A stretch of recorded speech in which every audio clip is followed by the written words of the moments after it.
这2年受到这个疫情影响，有真侪乡亲拢是呢，这个点外送的餐点，网络都有一个走5年外送人员。最近讲啊，有真侪人解读和这个老鸟真感慨。原来本来讲你若讲较骨力走咧，一个月上济使趁差不多10万块，啊，即马扣掉这路健保、油钱、乌多摆保养的费用，收入真正差真济。嘛有外送人员讲啊，除了有大小月之分，这那外送平台拢减薪水，好袂少的外送人员拢。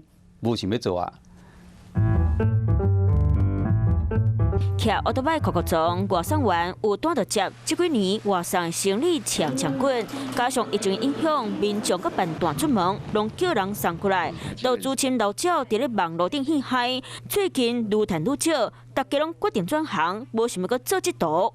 比如说全职会变成兼职，或是慢慢去找其他工作。他就是一直偷砍一点，偷砍一点。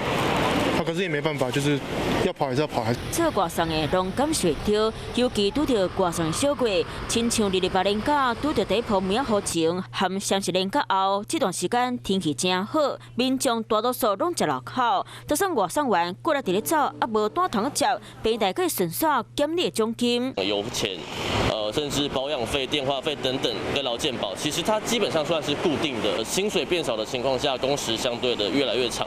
过去好做时阵，基本费一单60块，就算扣掉成本，专职的外送员一个月10万，满满是。不过2021年双平台斗阵减薪水，唔若降低基本费，计算公式嘛无透明，互外送人员拢真不满。实际看到数据，进前47点钟走115单，到2万外口通赚，不过减薪水后加走11点钟49单，啊赚的变得变少。包含 A、B、C 3样东西，但是各是多少？那里程怎么样去做计算，我们都不得而知。在一个黑箱、不公开、不透明的制度下，我们根本不确定平台给的钱是不是正确的。